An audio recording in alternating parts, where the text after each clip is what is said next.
How's it going, everybody? Kikai Matsumoto here, presenting to you all my review of the SaberCore 3.0 electronic system that SaberForge had released a little while back. Now, this review honestly is a bit of a letdown for me because I was going to try and upload this in 4K for you guys because I haven't been doing any lightsaber-related material in a long time. But sadly, because my PC is old, it's a 2012 model, it kept rejecting my uploads of the 4K video when I initially shot this. So it would keep giving me the notification that something went wrong, your files cannot be imported. So until I get my laptop replaced and find a way to transfer the videos from my phone to the computer via USB-C, which is a higher transfer speed, I am going to be still doing this in 1080p, which is kind of a bummer, but it is what it is. So anyways, before I get started on this for question of the video, what were your thoughts on SaberForge's new in-house soundboard / electronics, and why?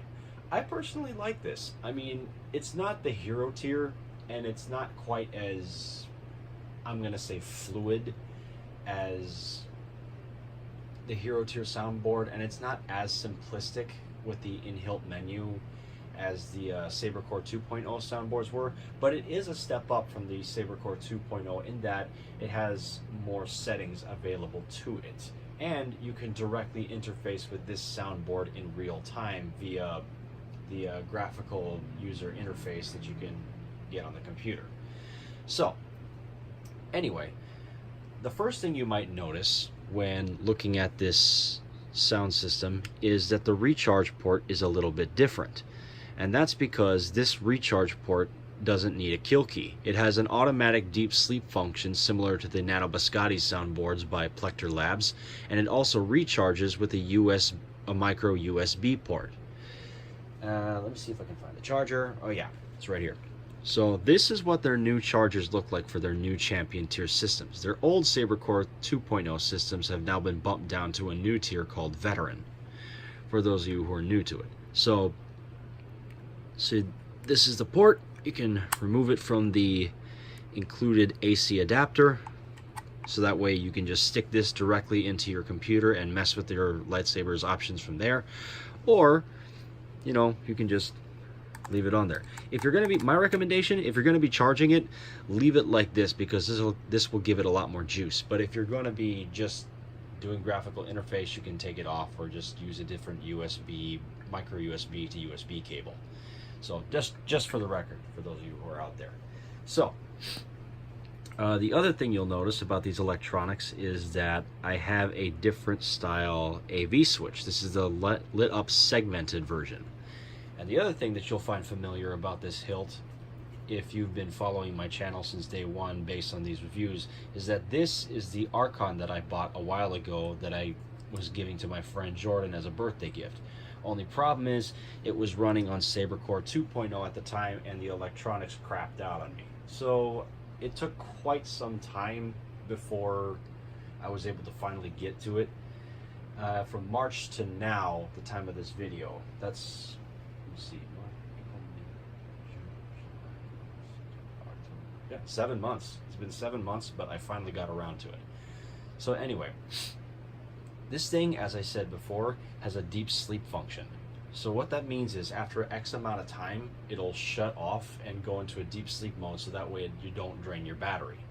So you can adjust that in the GUI SaberCore 3.0 Windows Editor. So to awaken it from its deep sleep mode, all you have to do is tap the AV switch here. Ranger's Blade. Okay, so as you can hear, that's the first of 3 sound fonts to be displayed on there. Technically, Ranger's Blade is sound font number 3, but that's the first one that the last setting I left it on. So to fire it up, as soon as you hit Ranger's Blade, hear that sound font, just tap again. So to change it, there are 3 total sound fonts on this thing. To change them, you just press and hold. Cyber Assassin. And then once you hear that, Dark tap. Side Relic.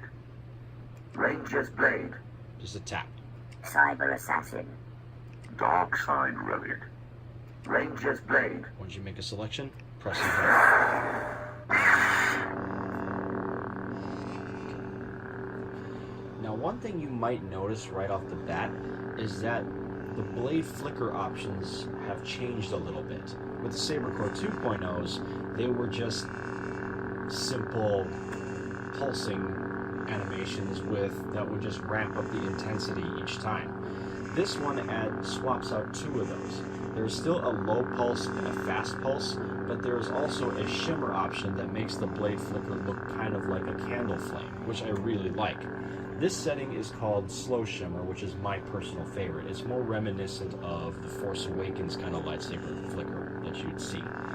So, blaster block is still the same, just a simple tap.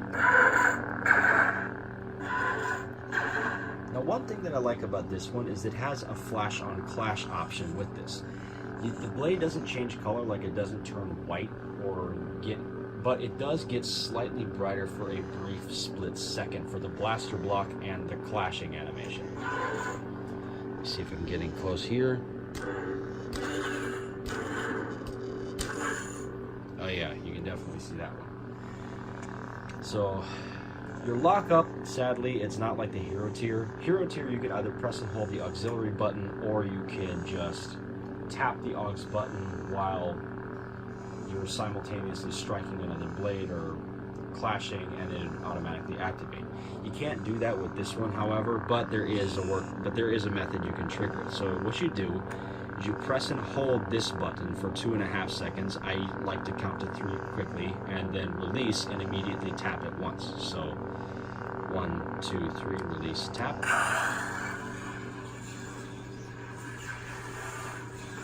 To release, deactivate that, just tap again. They also have a Force FX sound.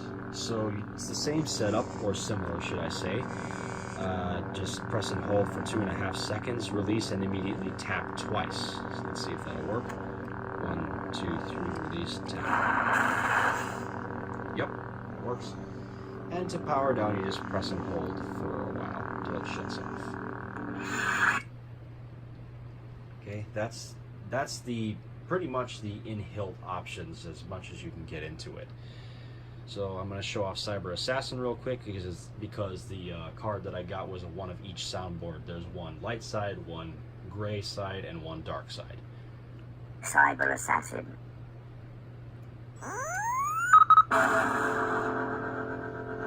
Now this is the fast shimmer. It does look like a slow pulse on camera, but you can definitely tell it's shimmering in person. The blade color, in case I haven't made that clear, is a mint green.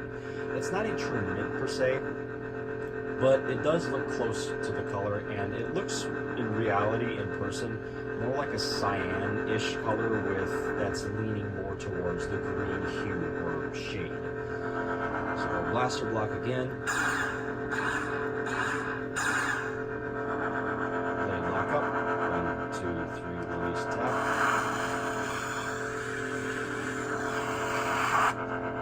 Okay. Force effects. 1, 2, 3, release, tap. Tap. 1, 2, 3, release, tap, tap.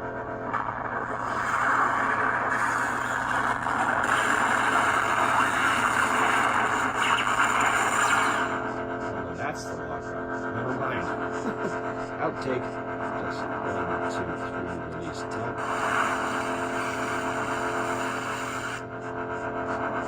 1, 2, 3, release, tap, tap.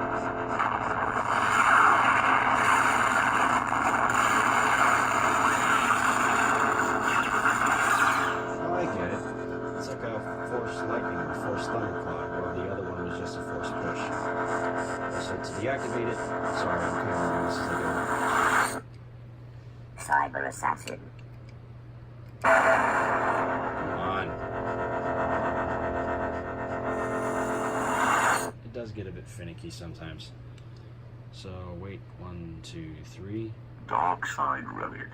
1, 2, 3. Press hold. Now this is the slow pulse. So blaster block for Dark Side Relic.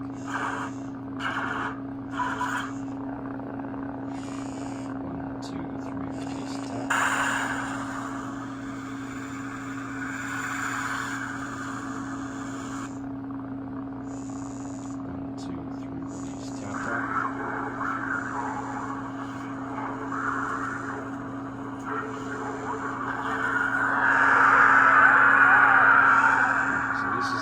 force vision or force ghosts. Interesting. So different force sound for each one. And then to power down, just press and hold. Okay, so in a little bit I'll be right back, and once I get my laptop and everything set up, I'll explain how to go over the graphical interface and how to tweak that so that it meets your needs. So be back in a second. Okay, finally back. Sorry about that. So anyway, before you do any kind of interface with your lightsaber, or even are able to do so with that matter, running the SaberCore 3.0 program, you're going to need to download the SaberCore 3.0 editor that's found from SaberForge's webpage. Unfortunately, it's only compatible with Windows PCs. Sorry Mac users, but you're kind of out of luck on this one. So what you do, open your browser, go to SaberForge's main site, scroll down on the side, and on the left you'll see a drop-down menu named Sound. You'll see SaberCore 3.0 and sound fonts. These are the additional sound fonts you can download and load onto your hilt should you feel the need to or want to. But right now we're just going to focus on the SaberCore 3.0 slide. So click that. Now I would highly recommend watching this video, as it's going to provide more insight as to what to do, what not to do, etc. And also, please don't roast me for recording my screen using an external source. I don't have the software, and frankly my PC is old. I don't know if it would support that. So I would also recommend downloading and reading this manual. It'll also give you better insight. So what you're going to do is you're going to download your editor, and you're going to save it as a zip. It's going to be saved as a zip file to wherever you choose, your desktop, your downloads, documents, etc. But I chose to save it to my desktop. As you can see here, it's right there. So what you're going to do is you're going to extract that, double click on SaberCore 3. Now, once you do that, you're going to go down here, zoom out real quick. You're going to take your micro USB cable to USB cable that's already plugged into my laptop. You're going to plug that in. Once you do that, double click on the driver installers that says win64.exe. Do that. Then once you're finished with that, double click on SaberForge3.exe. This menu should pop up. Now, for some odd reason, the cable that was included with the SaberCore 3.0 system that I got, the one that I showed on camera, wasn't recognizing it. I kept getting a message saying searching for device, so I had to use one of the other micro USB to USB cables laying around the house. So apologies for that. You'll know it's connected because then your AV switch over here will start flashing. So this is the main menu here. So these are all the sound fonts on this hilt. So as you can see, these are menus: swing 2, swing 3, swing 4. So just in case you're wanting to change out sound fonts, if you're getting them from, say, saberfont.com, get the ones that are optimized for the NEC soundboards. That's Nigon Electronic Creations. And the reason how I found this out was from Shamim himself. Shamim was the one who made all the sound fonts that I just previously demonstrated on this hilt: Ranger's Blade, Cyber Assassin, and Darkside Relic. So it stands to reason that he would know most about this, since apparently they must have consulted him. So what you're going to do is you're going to need to download those fonts in the NEC format, and you're going to need to rename each individual file to match this, because otherwise they will not be compatible. Because I don't know if the swing is like that, but it's going to be swing 01, 02, 03, 04. You're just going to leave it swing 1, swing 2, etc. Same thing with clashes. Clashes CLSH 01, just rename it to Clash 1, etc. And just keep going down the list. So me, I'm just going to leave them as is. Font 2 and Font 3. Font 3 is Ranger's Blade, Font 2 is Darkside Relic, if I'm not mistaken, and Font 1 is Cyber Assassin. So, if once you're done, you hit Burn to Chip and Save All Sounds, I believe. I mean, I'd read the manual first. I just skimmed over it because I'm trying to do this real quick. I'm recording this late at night and I'm a bit tired. So if you want to adjust the actual settings of the fonts that are already on the hilt, click this. That's settings, by the way. So Font 1, Font 2, and Font 3. So this is your clash motion and spin sensitivities. I'm just going to leave them as default as they seem to be pretty good. You also have the option to play the hum. That's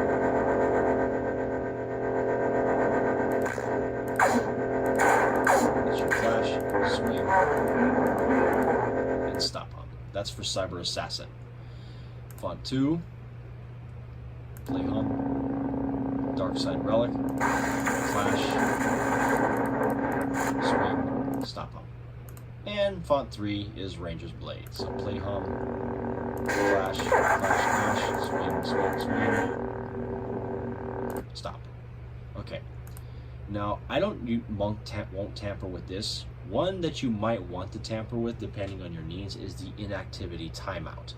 What that's going to do is, as I said before, this hilt, or at least the electronics, have a deep sleep function similar to the Nano Biscotti soundboards. So after 2 minutes, it's going to go into its deep sleep mode and you won't drain your battery. This way, it does not need a kill key. So you can set that to however low you want. The lowest is 1 minute and the maximum is 60 minutes, an hour. I'm setting it at 2 minutes, the default, just for the sake of it. So that way, you know, in case Jordan wants to fire his bump and back up again, he doesn't hear the annoying Ranger's Blade sound font. So you also have an accelerometer and a gyro, so that way, you know, you can see the individual sounds, etc. So you hit next once you're done with that. And this is how you get to alter your effects in real time. So right now we're on font 1, which is Cyber Assassin. Let me zoom out. And I'm going to scroll down a little bit to get the lightsaber in the frame. So, over here's power 1. These are your blade effects. There's your static effect, which is no effect. Slow pulse, slow shimmer, and fast shimmer. So, I'm going to hit power on over here. And that buzzing, by the way, is the vibration motor in the hilt. It's meant to simulate the effects of a hypothetically real energy blade. So here's no effect. It's just a static, solid beam of light. Slow pulse. This is what the Dark Side Relic sound font is on right now. It's just going in, out, in, out. Fast pulse. Same effect, but just quicker. Slow shimmer, my personal favorite, is kind of meant to simulate like a candle flame. This is my personal favorite as it's more similar to the Force Awakens lightsaber effect, from what I can see, which is my personal favorite effect. I didn't like the Last Jedi's lightsaber effects because it honestly looks like they took a step backwards. The blade isn't as fluid looking. And your fast shimmer, which is what Cyber Assassin is currently set on. It looks like a pulse, you know, on camera, but in real life that's not the case. So it shows what your clash options are like. So hit clash, swing, blast or deflect, force, and lock. And then you power off. Okay, and it's basically the same with all the other 2 fonts in this thing. Now, there are 2 more numbers you're going to want to pay attention to. This is your power on fade up delay and power off fade down delay. What that is it allows you to time when exactly the lights shut off on your sound fonts. Now, I'm leaving them as is because they seem to be pretty good right now, but for my ASP Ventus, for the wind sound font, after that shutdown sound, there's a little breeze sound effect as well, like a gust of wind. So if I was to let this number say run the length of the sound font, the lights would kill after the wind effect died down, and I didn't want that. So I monkeyed with the switch a little bit so that way the wind sound, the lights turned off immediately after the deactivation sound went off, so that way there would be that little gust afterward. And the same thing goes with the power on fade up delay. You can have it run the entire length of the sound font or be instantaneous, you know, just like a beam of light, because light has no acceleration technically. You just on and off. And once you're done with the tweaks, you hit save. That'll take you right back to the main menu. And And once you're done, you can just exit out. So, anyways, I will be possibly doing a video showcasing how exactly you can change out the individual sound fonts later, but that's going to be for another time, as it's 10:36 p.m. Hawaii Standard Time at the time of this recording, and I am tired. So anyways, that's it for my review / tutorial of the SaberCore 3.0 soundboard and electronics. I hope this answers any and all questions you may have, and as per usual, if not, please feel free to shoot me a comment down below. Anyways, have a great day or evening depending on what time zone you're in. Stay safe. Good night, everybody.